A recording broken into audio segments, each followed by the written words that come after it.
Which brings me back, like I said, I mean, this was behind the scene. When I watched 76, for example, I thought I saw Rita and Ramsey do exceptionally well. And it's like maybe the character was written for them. The same way when I see Sambasa in Slow Country, or even Sambasa in Wedding Party, to me was like the script was written for him, right? I could see him in it. So I wonder, though, if in choosing him for that, you had him in mind? Yes, I wrote that story for him, actually. Oh, really? So now, in you picking a story that you would do, what determines it? One thing that determines it is how good is it?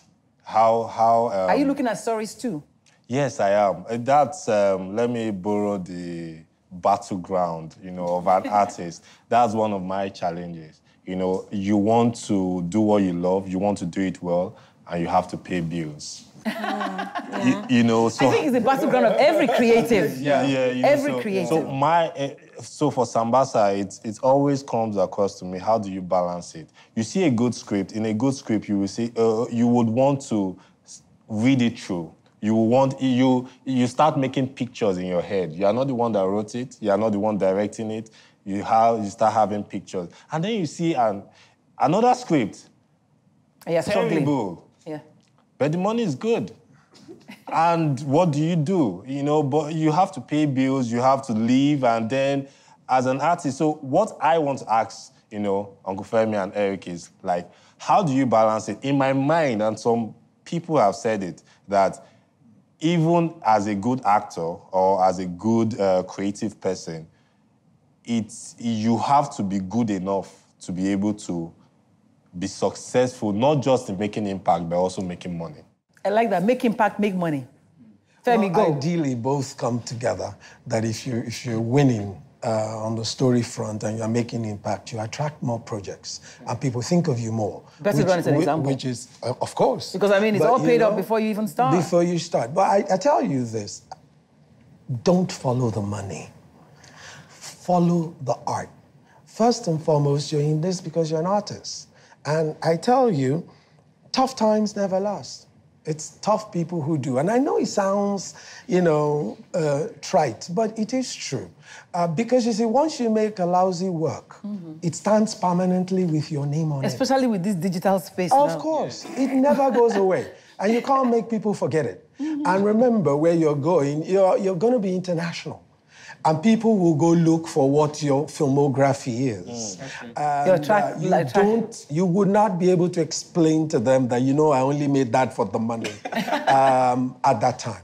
So you need to constantly think of your career 10 years in front. But you guys are talking so much about Don't let things happen to you.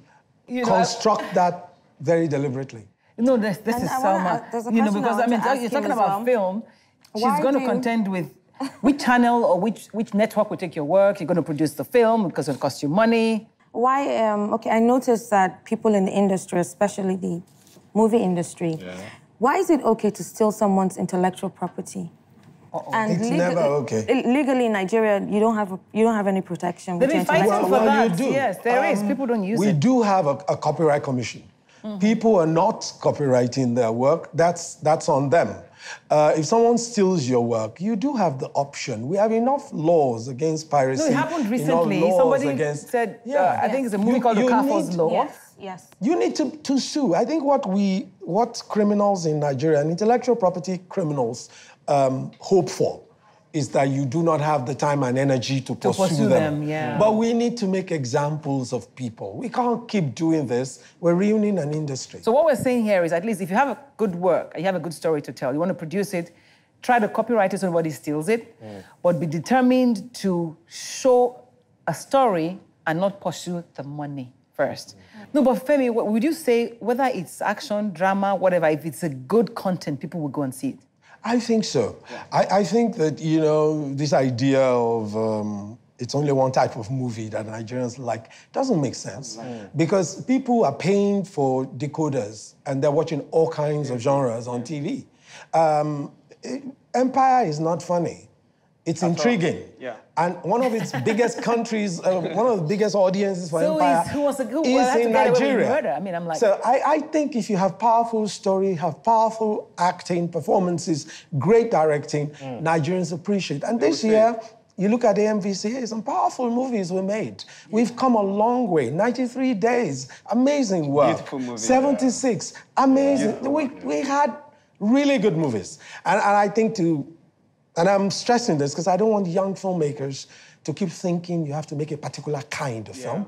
Because then how do we grow skills? How do we make the actors better? What about TV shows They can't keep doing too? the same thing. Oh, exactly the same thing applies. Yeah, I agree with what he was saying. When I told someone I was going to, we spoke about my, the series, he discouraged me. He said I should the Hausa one? Or no, the way you're thinking about the the one TV in series, yeah. yes. He totally discouraged me. He said, this is not going to fly. Why don't you just do comedy? Ooh. Like, he named 1 or 2 comedies. And I said, why? He's like, because series they don't last. Okay. Aside from Tinsel, he called Tinsel and 1 or 2 other ones. Tinsel, Hush, now Battleground, everything that he has the hand. Edge of Paradise. Giddy Fair. Yes, he did say to me, Giddy Blues. Just do comedy. Do comedy. That's where the money is. Oh, well, but I can say safely, I mean, Giddy Blues wasn't comedy. No. It was romantic, but it had sense. Yeah. That's the point I'm making. Whatever it is you're doing, whether it's film, whether it's television, it must have sense. Yes. But I think what we're all saying here is you must be ready to sacrifice. Yes. So what would that sacrifice be? I'll just go around the corner. What sacrifice for great content and great viewership, whether it's film or television, for the producers? I think be accountable. Make stories that are accountable. Okay. That have integrity, that have a source. Look for the untold story. Expand the landscape. Let the audience learn something new. Let them be provoked to think in a different way. Eric? Yeah, what I'll say is you can't sacrifice quality for time. That's the truth. You have to give it time sometimes because there are some stories that you need time to tell. So that It took how many years to come out with Slow Country? Slow Country took over a year. Oh, wow. It took us over a year to make, yeah. So. Salma? Yeah, I'm going to have to agree with both of them. For me, it's quality over quantity.